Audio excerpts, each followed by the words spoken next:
Buongiorno e ancora buone feste. Vi presentiamo di seguito una selezione delle notizie più importanti che arrivano dal Veneto in questa settimana di festa.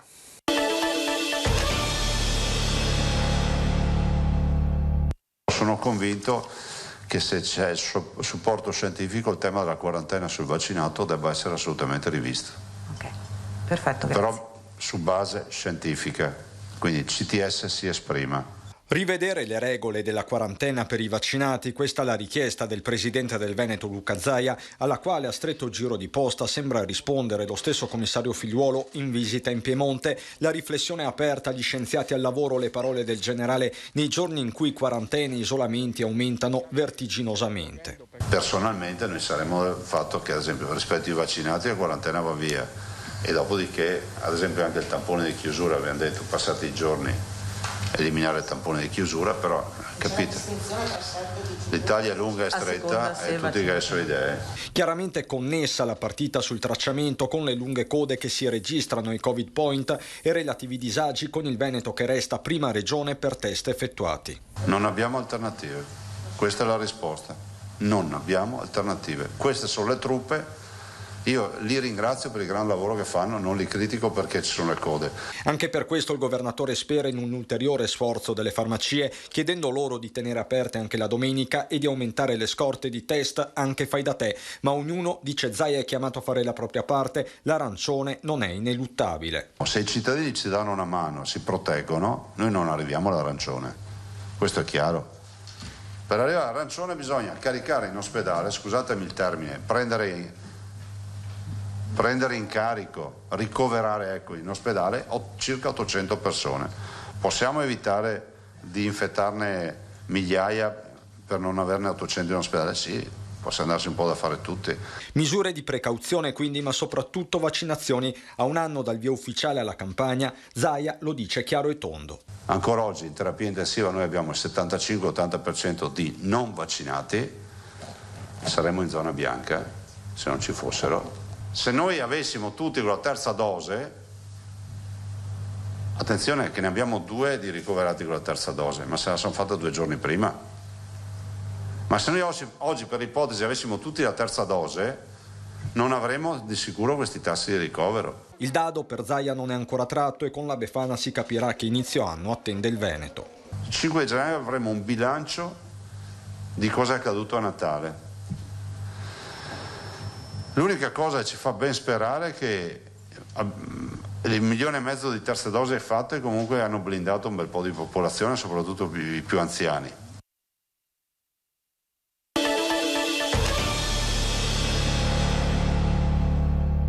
La Omicron c'è anche in Veneto. Noi abbiamo esaminato per l'Istituto Superiore di Sanità, quindi nell'ambito di uno studio nazionale, 219 campioni e abbiamo trovato 18 casi di variante Omicron. Quindi questo significa l'8,2% dei tamponi che abbiamo sequenziato e quindi insomma possiamo stimare che questa più o meno sia la prevalenza della variante in Veneto. L'incidenza è stata calcolata il 20 dicembre e di questo passo Omicron potrebbe diventare prevalente anche in Veneto da febbraio. Questa è la prospettiva epidemiologica che però si può controbilanciare con un'altra evidenza studiata e certificata dallo stesso Istituto Zooprofilattico, tra i primi a livello nazionale e internazionale a produrre un report sull'efficacia della terza dose nei confronti proprio di Omicron. Ed è risultato evidente che dopo la terza dose la quantità di anticorpi che viene prodotta è sufficiente a garantire la protezione da infezione almeno nel 75% dei soggetti e questa è un'ottima notizia in quanto ci rassicura che i vaccini esistenti sono ancora molto validi e ci richiama tutti all'ordine. La terza dose va fatta e per quanto mi riguarda anche la prima dose nei bambini va fatta, dato il loro ruolo nel mantenimento dell'infezione. Bambini, dice il virologo, particolarmente vulnerabili di fronte al virus e alle sue varianti, anche quelli già infettati. Abbiamo proprio voluto testare anche le più recenti infezioni di quest'estate, bambini quindi infettati con la variante Delta, che era la dominante ad agosto, e è risultato evidente che la quantità di anticorpi neutralizzanti sia contro la Delta che contro la Omicron è veramente molto bassa e non in grado di proteggere da reinfezione. Più in generale, quanto un'eventuale quarta dose, l'istituto zooprofilattico non si sbilancia. Prematuro parlarne, dice Ricci. Non si possono oggi fare previsioni su cosa accadrà, ma possiamo fare previsioni su quello che sta accadendo, che è che la vaccinazione funziona in modo indiscutibile.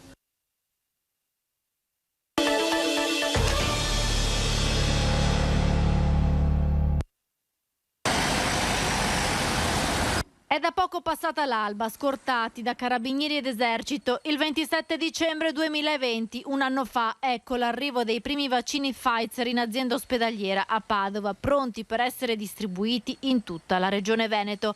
Piccole casse trasportate a bassissima temperatura, un tesoro a cui tutti guardavano con speranza dopo il primo anno durissimo della pandemia. Ad accogliere il prezioso carico Luciano Flora, direttore della Sanità Veneta. Non abbiamo limiti, se arrivano la settimana prossima anche lunedì siamo pronti.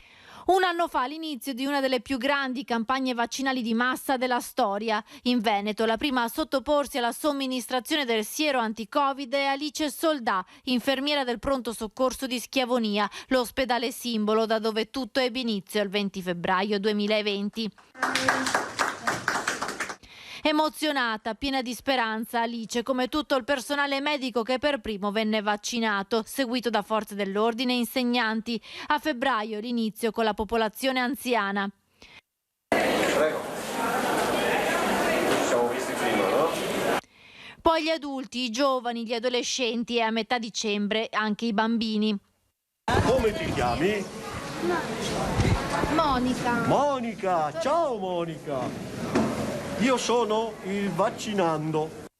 In 12 mesi in Veneto sono state somministrate più di 8.900.000 dosi, 3.969.932 i veneti che hanno completato il ciclo vaccinale e 1.529.646 hanno ricevuto anche la terza dose. La popolazione residente coperta con una dose insieme a quella prenotata è dell'87,1%. La fascia d'età più vaccinata è quella degli over 80. L'USL con la percentuale più alta di cittadini vaccinati è l'USL Polesana con l'80,5%, ma è l'USL di Padova con 927.111 dosi ad aver somministrato più vaccini.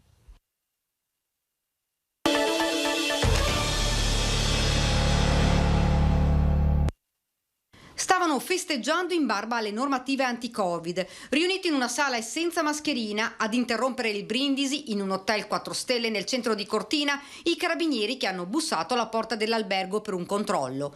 Mai si sarebbero aspettati gli uomini dell'Arma di trovarsi di fronte ad una massiva violazione delle normative anti-Covid-19. Tranquillamente fra calici di vino e risate, i clienti si trovavano insieme nel pieno di un assembramento e fra l'altro senza dispositivi di protezione. Controllati uno ad uno i clienti sono stati multati, 6 le sanzioni ai turisti ed una al titolare dell'hotel. Se non fosse grave la situazione pandemica sarebbe anche ironico quello che è accaduto poco dopo l'irruzione dei carabinieri. 2 persone, fra l'altro già contravvenzionate, sono uscite dall'hotel, hanno preso la macchina e si sono velocemente allontanati. Una fuga inspiegabile, l'automobilista, un americano, ha pure imboccato la pista ciclabile del centro cittadino nonostante ci fosse un cartello di divieto di accesso ai veicoli motorizzati. I carabinieri hanno raggiunto l'uomo e lo hanno bloccato ed hanno proceduto all'alcol test. Il guidatore è risultato positivo con un tasso alcolemico pari a 1,28. Insomma, una vacanza che l'americano non dimenticherà così presto perché oltre alla sanzione per la violazione anti-Covid gli è stata ritirata la patente di guida ed è stato denunciato per guida in stato di ebbrezza. Intanto continuano serrati i controlli da parte delle forze dell'ordine per far rispettare le normative anti-Covid fondamentali per cercare di arginare questa nuova ondata pandemica.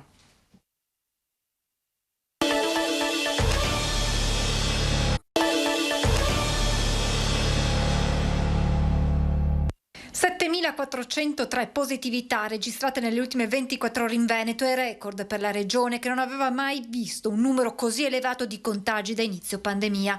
Dato che però va analizzato guardando l'ospedalizzazione che è 1/3 rispetto allo scorso anno quando però i contagi erano inferiori ad oggi, con un 80% dei pazienti ora in terapia intensiva non vaccinati e in area medica 1 su 2 non è immunizzato. Ieri il presidente del Veneto Zaia ha avuto un confronto con il ministro Speranza al quale ha chiesto che venga modificato modificato il sistema delle quarantene. Noi non possiamo andare al collasso con i tamponi sapendo che parte di questa attività con questa circolazione del virus, con queste caratteristiche, rischia di essere inutile. Questa mattina noi abbiamo 7.000 persone, le quali potrebbero rispondere in via virtuale alla telefonata che hanno avuto 10 contatti a testa. Mandiamo 70.000 persone ogni giorno in quarantena. Dal Veneto un appello al governo che ha convocato per domani il comitato tecnico scientifico chiamato a pronunciarsi proprio su questo. Di mettere in quarantena sicuramente i positivi, di non quarantenare i vaccinati, partendo da quelli della terza dose, e quando c'è un contatto da mettere in quarantena si parte dal presupposto che non serve fare il tampone, perché tanto quindi il tampone dovrebbe essere destinato a questo punto, con questi numeri, al contatto che è sintomatico. C'è poi un altro problema che secondo Zaia non va sottovalutato. Reagenti e materiale sul mercato, perché con questa esplosione di richiesta io non so fino a che punto ci sarà un mercato che risponde. Intanto, dai dati sul campo, sembra che Omicron per i vaccinati si stia raffreddorizzando, diventando quindi meno aggressiva. Un terzo di ospedalizzazione vuol dire innanzitutto che il vaccino funziona. Secondo, che se ci sono vaccinati che si infettano, comunque si limita a sintomi da pouch sintomatico. Questo è il grande vantaggio, perché se oggi non avessimo i vaccinati saremmo chiusi e staremo qui tutto il giorno a contare morti. E c'è un'altra sfida all'orizzonte per quanto riguarda le vaccinazioni. L'anticipazione al quarto mese per la dose booster e l'anticipazione della durata del Super Green Pass a 6 mesi ci porta a noi per fine febbraio 2 milioni di persone da vaccinare.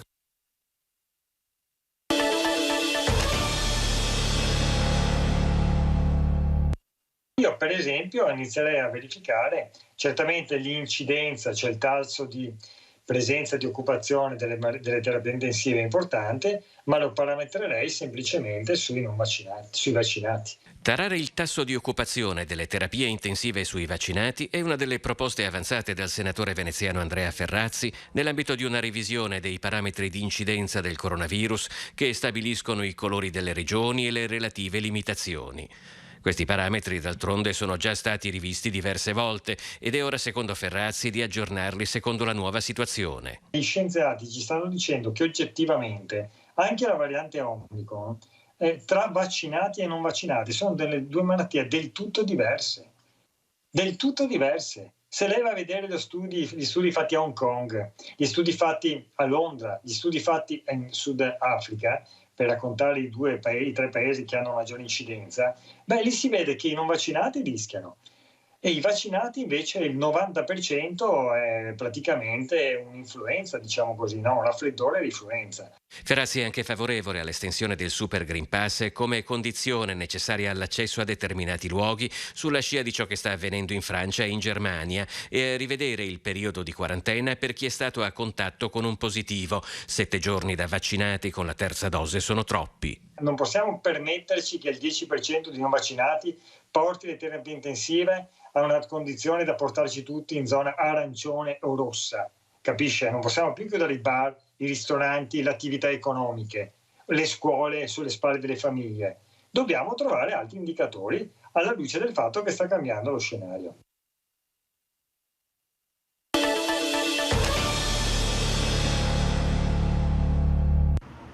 Questa è la coda davanti ad una delle tante farmacie della città. È corsa ai tamponi per mettere a riparo se stessi e i propri cari dall'eventualità di contagio nel periodo delle festività. Per essere sicura di non aver preso il virus durante le feste ed eventualmente di non attaccarlo in caso ce l'avessi ad altre persone. Sì, per lavoro anche. Devo lavorare, quindi devo fare per i miei colleghi essere tutelato. A chi fa il tampone per esigenze lavorative si aggiungono i moltissimi che prima di pranzi o riunioni in famiglia o prima di viaggi e partenze scelgono di sottoporsi al test rapido o di acquistare il test fai da te. La componente di Green Pass per il lavoro resta stabile. Per contro sono aumentati ed è afferito un maggior numero di persone legato a coloro che devono partecipare ad eventi sociali, alle cene aziendali, ai pranzi in famiglia e quindi vogliono avere sicurezza. Coloro che magari hanno paura di essere stata a contatto con qualche positivo e di conseguenza vogliono avere maggiore sicurezza, l'entrata nelle RSA, eccetera. Richieste che pesano sull'andamento lavorativo quotidiano delle farmacie. Qui ne vengono eseguiti anche 200 al giorno. Giornalmente noi ne facciamo dai 100 ai 200, quindi la media è intorno ai 150. Ecco, i punti 200. Le punte massime si ottengono nelle giornate festive, prefestive, e in quelle in cui ricomincia la settimana oppure subito dopo le feste, dove i tamponi superano numericamente i 200. Se da un lato aumenta esponenzialmente la richiesta, dall'altro scatta l'allarme approvvigionamento. Non è una mancanza assoluta, però ci sono allarmi circa il ridotto approvvigionamento. Di conseguenza stiamo gestendo con attenzione le scorte sia del fai da te rapido, che tendenzialmente è contingentato, che di quello professionale che usiamo noi in farmacia. Attività quotidiana a cui si aggiunge la richiesta di mascherine FFP2 a seguito del decreto Natale.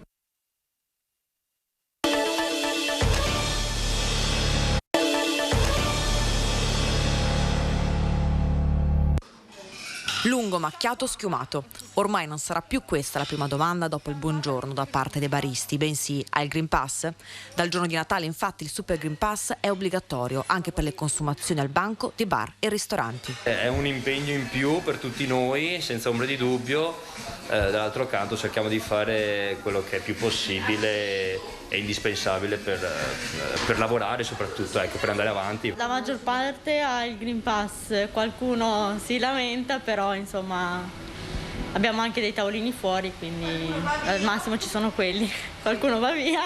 Tutti coloro che vorranno consumare anche in piedi un caffè al bancone dovranno mostrare la certificazione verde rafforzata, rilasciata solamente a chi è vaccinato o guarito, altrimenti consumare all'esterno del locale. Sono più sicuro, sì, se comunque c'è il Green Pass rafforzato per i bar, sì, è una legge giusta, condivisibile, mi sento più sicuro. Secondo me è garantire la sicurezza pubblica, anche per una questione semplicemente di rispetto verso le persone più deboli. Non mi sembra corretto che venga limitato all'interno dei bar, dei ristoranti, di bere un caffè davanti al banco. E magari uno quando sta seduto magari anche sì, però al banco mi sembra una cosa troppo eccessiva, stiamo andando all'eccesso di quello che è la libertà delle persone. Chiunque ha la possibilità di vaccinarsi, se non si vaccina si prende le sue responsabilità e si prende le responsabilità della scelta che ha preso. È stradeato e giusto, perché il vaccino è una cosa scientificamente provata, fa bene a sé e fa bene alla collettività. Rifiutarsi di farlo è una che come minimo va pagata con queste piccole gioie. Ci si può sentire più sicuri sicuramente, però comunque una persona che non ha effettuato un vaccino comunque è molto più tamponato e secondo me anche più controllato.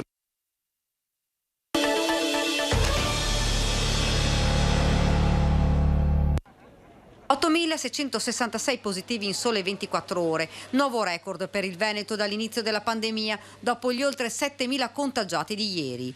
La provincia di Treviso continua ad essere la maglia nera con 1.635 nuovi contagiati, seguita da Venezia e Padova. Il Natale non ha certo aiutato. Se noi guardiamo la storia dei ricoveri, sono tutte persone che si sono infettate negli ultimi 4-5 giorni, non gente che sta lì. Quindi anche tutte le infezioni di questi giorni che si rendono evidenti, quindi si vede anche che si è molto abbreviato il tempo dell'evidenza dell'infezione. Quindi stiamo raccogliendo adesso la fase natalizia. Se i cittadini non hanno capito come comportarsi, raccoglieremo anche quella di fine anno. Una situazione che preoccupa non poco, anche perché il Presidente è chiaro: se continuiamo con questo trend, entro il 10 gennaio passiamo in zona arancione, un cambio che comporterebbe maggiori limitazioni per i Novax, pressione anche sul fronte ospedaliero. Oggi abbiamo 138, ieri era negativo il ricovero. Io penso che fino all'Epifania si ballerà, insomma.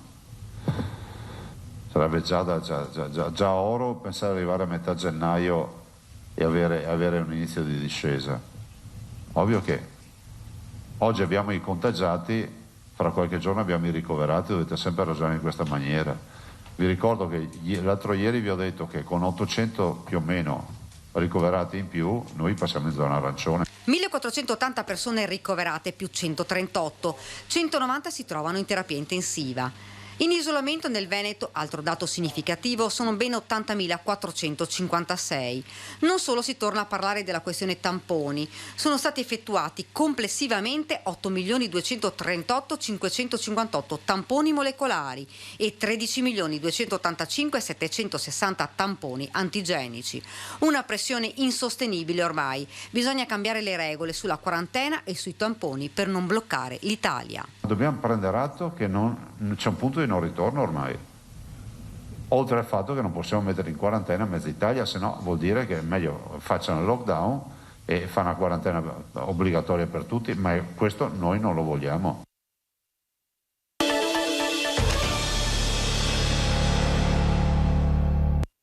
Il nostro direttore di dipartimento è andato ovviamente a sporgere denuncia perché contro ignoti, perché credo sia il caso ovviamente di stigmatizzare queste azioni che non sono certe azioni civili. Per la direzione generale dell'ULSS 2 non ci sono dubbi, quella bombola scaricata all'ingresso del lab vaccinale di Villorba non è il gesto di un ecofurbo, ma di qualcuno che vuole soffiare sul fuoco della protesta Novax, da qui la denuncia contro ignoti. Più che procurato allarme è veramente un atto che potrebbe diventare un atto anche pericoloso, perché se la bombola fosse stata piena e fosse poi successo un contatto, qualcosa, e fosse scoppiata, evidentemente forse anche qualcuno ci rimetteva la vita. Nei miei ricordi di solito le bombole quando si consumano vengono restituite a chi ovviamente poi le vende, perché vengono ricaricate, quindi mi pare proprio un atto premeditato. La segnalazione parte di prima mattina da alcuni operatori sanitari pronti a prendere servizio. Quella bombola posizionata a pochi metri dall'entrata del lab in via della Cartiera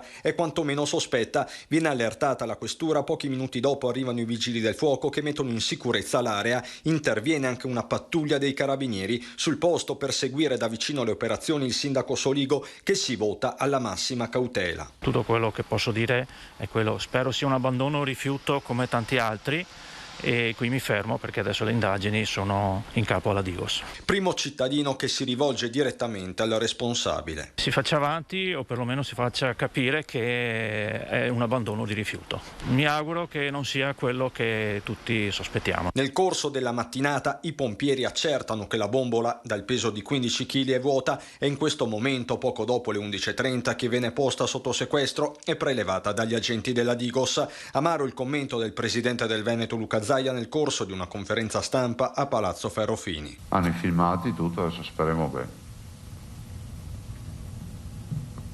Se a voi sembra normale che per occuparsi della salute dei cittadini dobbiamo essere in questa situazione. Il gesto, almeno fino al tardo pomeriggio, non è stato rivendicato. Sorvegliati speciali in queste ore anche i social.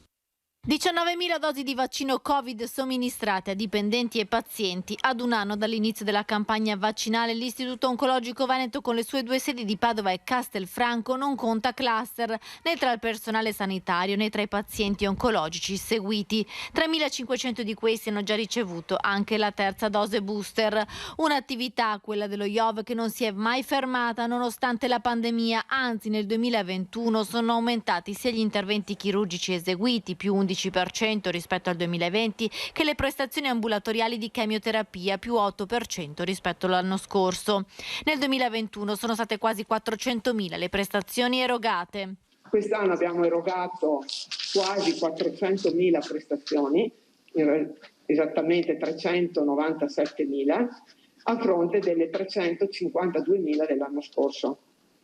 Anche qui la crescita è distribuita in modo quasi equanime tra la zona di Padova e Castelfranco Veneto. I tempi d'attesa sono tutti mantenuti entro gli standard che vengono richiesti dai monitoraggi e dagli obiettivi regionali e nazionali. La situazione dei posti letto a Padova è stabile, mentre nel corso del 2021 sono stati potenziati a Castelfranco Veneto con l'apertura del nuovo reparto di Week Surgery, che conta 25 nuovi posti letto. Sempre a Castelfranco Veneto l'arrivo di uno specialista ha reso possibile il follow-up in sede per i pazienti che hanno subito il trapianto di midollo. Ma il 2021 per lo IOV è stato anche un anno importante per gli investimenti che riguardano il potenziamento delle strumentazioni, l'arrivo del robot Da Vinci e l'acquisto l'acquisto di nuovi acceleratori lineari per la radioterapia. A Padova ne entrerà in funzione un altro nel settembre del 2022, mentre a giugno sarà la volta di Schiavonia. Tra gli investimenti che sono già stati definiti e anche deliberati, c'è il terzo acceleratore a Schiavonia, quindi passeremo da 2 a 3. Il terzo acceleratore a Schiavonia entrerà in funzione a giugno. Quindi questo è un dato certo e quindi l'attività nell'area della radioterapia di Schiavonia avrà un aumento di sicuro. Lo IOV inoltre ha avviato 68 nuovi studi sperimentali con 870 pazienti in trattamento.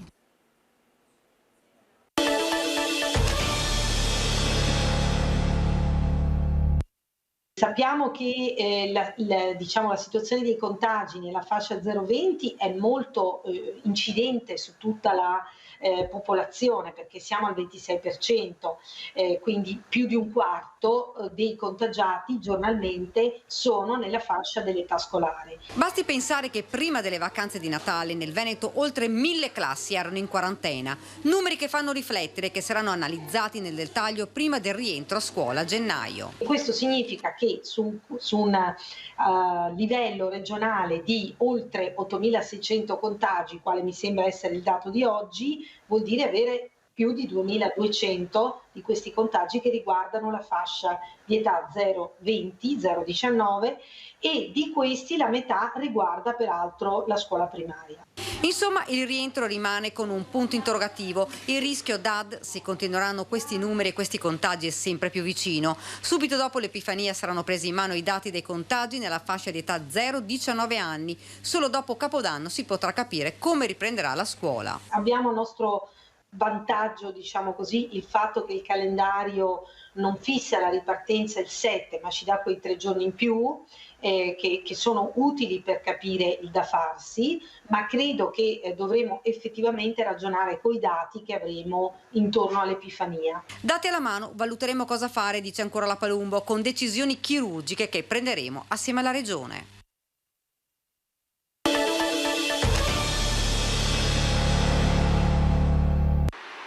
Ha colpito a bastonate una donna che camminava da sola in strada. L'aggressione è avvenuta nel pomeriggio in via Tommaseo a Padova. L'aggressore è un 30enne pakistano che è stato bloccato poco lontano dalla polizia. Lo straniero si aggirava in strada nei pressi della fiera impugnando un bastone di legno quando ha incrociato la donna che a piedi percorreva da sola via Tommaseo. L'ha raggiunta colpendola su un fianco. Gli agenti intervenuti hanno raccolto le testimonianze dei passanti che hanno assistito alla scena e hanno accompagnato la vittima, una dominicana di 45 anni, in pronto soccorso. Il pakistano, regolare in Italia, non ha precedenti ed è stato indagato e portato in ospedale per un consulto psichiatrico.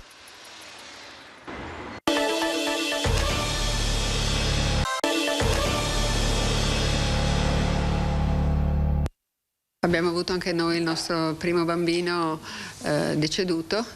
E diciamo che questo si aggiunge agli altri 35 bambini che in Italia sono deceduti per Covid durante questa pandemia. È una bambina di 3 anni, originaria del Veneziano, la prima vittima del Covid in età pediatrica in Veneto. Ricoverata all'ospedale di Padova, è morta la notte di Natale. La piccola era affetta da un tumore, ma il virus le è stato fatale. Sicuramente il Covid è stata la causa del decesso. Un caso drammatico e certo estremo, che però arriva dopo 8 settimane consecutive di crescita esponenziale del contagio tra i giovanissimi. Il numero è un numero incredibile, soltanto nel mese di dicembre in Veneto abbiamo avuto 18.000 bambini con nuova infezione. Questo rappresenta oltre il 20% rispetto al tasso di infezione totale in tutta la popolazione. È un numero molto alto. Se si pensa che all'inizio del lockdown i bambini rappresentavano soltanto il 2-3% rispetto al numero totale degli infetti. L'evidenza del contagio si vede anche negli ospedali. Fino ad oggi sono stati 300 i bambini veneti ricoverati, di questi 13 in terapia intensiva, la maggior parte senza patologie.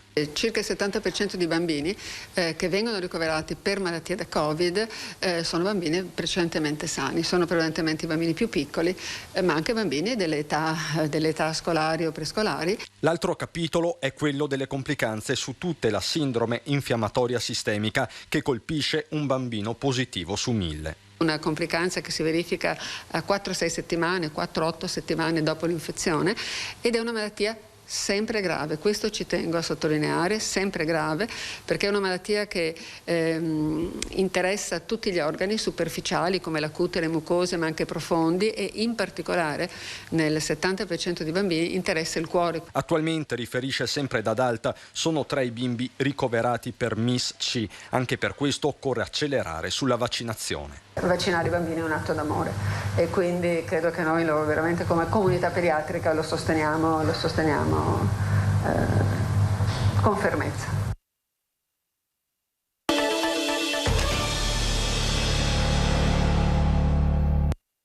Il 31 dicembre 2020 è stata la giornata più dura, poi abbiamo iniziato pian piano a calare. Nonostante i casi siano anche il doppio, abbiamo un'ospedalizzazione che oggi è di 1/3, poco più, sì, sarà 1/3. C'è il raffronto diretto con il Capodanno di un anno fa e poi i dati di giornata che segnano un'ulteriore avanzata del contagio, oltre 10.000 nuovi casi nelle 24 ore, più di 2.000 a Padova e Verona, un record che fa vedere l'arancione subito dopo l'Epifania. A fare la differenza, come sempre, le vaccinazioni, soprattutto sul fronte ospedaliero. Senza vaccini saremo già chiusi, il mantra del governatore, che traccia un quadro in chiaroscuro in un fine anno concitato, con i Covid point che continuano a essere presi d'assalto, è una constatazione. Il contact tracing è saltato o sta saltando, lo dico anche a beneficio di quei cittadini che sono a casa e dicono ma non mi chiama nessuno. Ragazzi, con questi numeri qua, è come dico sempre io, è come pensare, immaginare di dire a tutti i cittadini di andare in banca lo stesso giorno alla stessa ora e di prelevate tutti i vostri risparmi. Bene quindi per il governatore la linea adottata tramite decreto legge dal governo. Era stato lo stesso Zaia lunedì a chiedere regole diverse per le quarantene in particolare. Certo, la nuova stretta, dice il presidente, ha sempre più l'aria di un lockdown di fatto per i non vaccinati, vaccino che continua a essere la chiave, da qui il nuovo obiettivo della regione. Stiamo tentando di stressare ancora di più la macchina, che oggi molto spesso è impegnata con i tamponi. Stiamo rimpinguando per tentare di arrivare a un target giornaliero di 60.000 dosi. 60.000 dosi vorrebbe dire che 50.000 le facciamo di booster. Se riuscissimo a far questo vuol dire che in un mese facciamo un altro 1,5 milioni di booster, che sommati al 1,6 milioni di oggi sono già, vuol dire aver già quasi tutti i veneti, diciamo, con la loro terza dose. E cambiano anche le regole per l'isolamento. La nuova circolare sulla falsariga di quanto già fatto dalla Toscana è operativa. Con un test rapido antigenico positivo si va in isolamento in base alle regole che ci sono oggi, senza la conferma del molecolare. E anche il fine quarantena viene declamato con il test rapido antigenico e non più con il molecolare.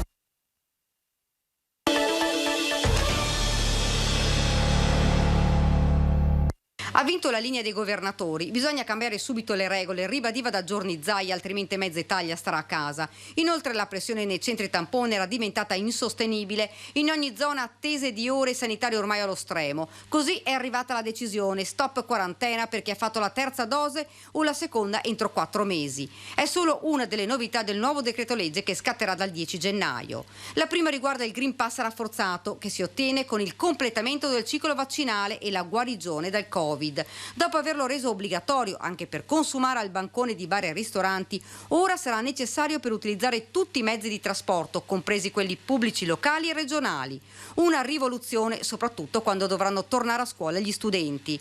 Non solo, il Super Green Pass sarà necessario per accedere ad alberghi e strutture ricettive, feste conseguenti alle cerimonie civili e religiose, sagre e fiere, centri congressi, servizi di ristorazione all'aperto, impianti di risalita con finalità turistico-commerciali, anche in comprensori sciistici, piscine, centri natatori, sport di squadra e centri benessere anche all'aperto, centro culturale, centri sociali e ricreativi per le attività all'aperto. Cambio di rotta, come detto, anche per l'isolamento. Non sarà più prevista la quarantena per coloro che hanno avuto contatti stretti con positivi nei 4 mesi dal completamento del ciclo vaccinale primario o dalla guarigione, nonché dopo la somministrazione della terza dose. Non è tutto, nei 10 giorni dal contatto con un positivo le persone dovranno indossare le mascherine di tipo FFP2, effettuare solo qualora sintomatici un test antigenico rapido o molecolare al 5° giorno successivo all'ultimo contatto con il positivo. Il decreto legge prevede inoltre la cessazione della quarantena o dell'autosorveglianza dopo l'esito negativo di un test antigenico rapido o molecolare effettuato anche presso i centri privati. In quest'ultimo caso bisognerà inviare all'ASL il referto a esito negativo con modalità anche elettroniche. Infine, le strutture dedicate allo sport. Il decreto prevede che le capienze torneranno al massimo al 50% per stadi e impianti all'aperto e al 35% per i palazzetti al chiuso.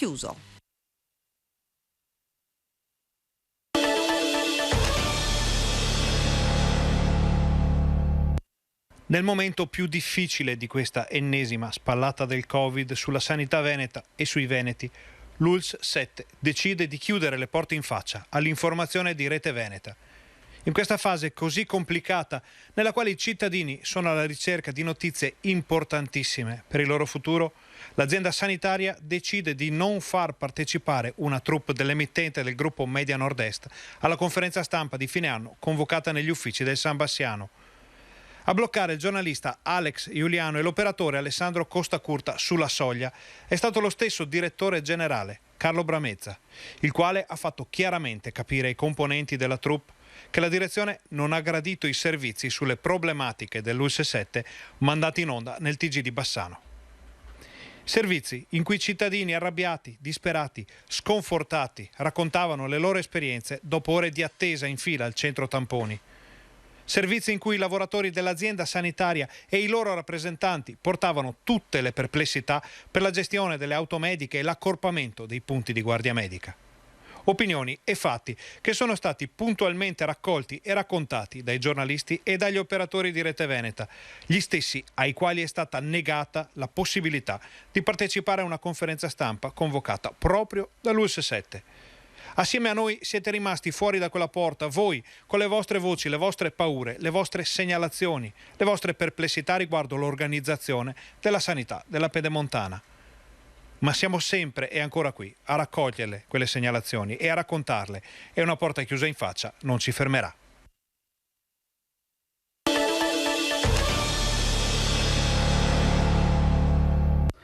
Buonasera. Quanto è avvenuto oggi al San Bassiano è qualcosa di inqualificabile, di sconcertante, di inammissibile. Il direttore generale della ULSS 7 Pedemontana, che spalleggiato da 2 suoi collaboratori letteralmente caccia dalla conferenza stampa un nostro collega, Alex Giuliano, e l'operatore che lo stava accompagnando. Una conferenza stampa è aperta a tutti i giornalisti. Secondo il direttore generale Bramezza, noi non avevamo e non abbiamo diritto da ora in poi di partecipare ad altri eventi di questo genere, alla comunicazione di dati ufficiali che noi da mesi diamo ai nostri telespettatori perché siano sempre aggiornati sulla pandemia, e questa è una censura tipica ecco, in questo caso si può parlare solo in questo caso di dittatura sanitaria.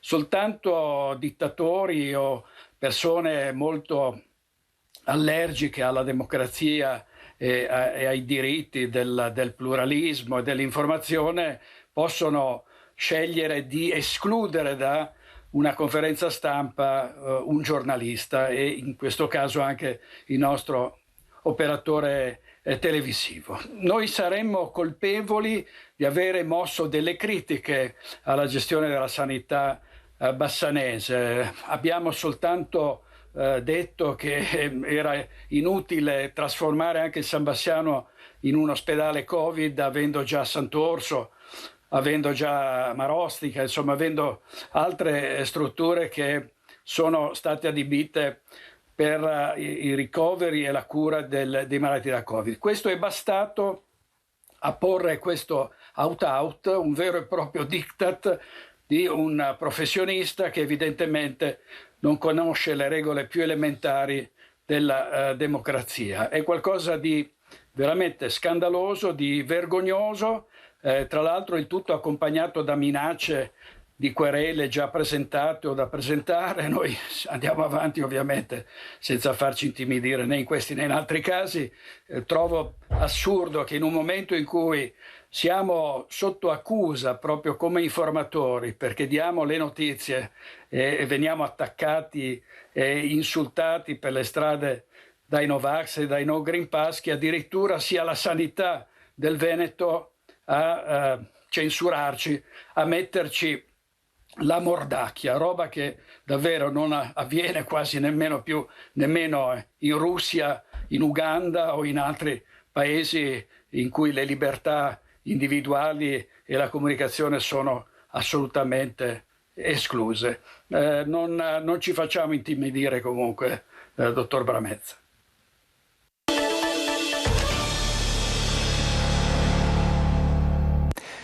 Questa era una selezione delle notizie più importanti in arrivo dal Veneto degli ultimi giorni. Vi auguriamo ancora buone feste.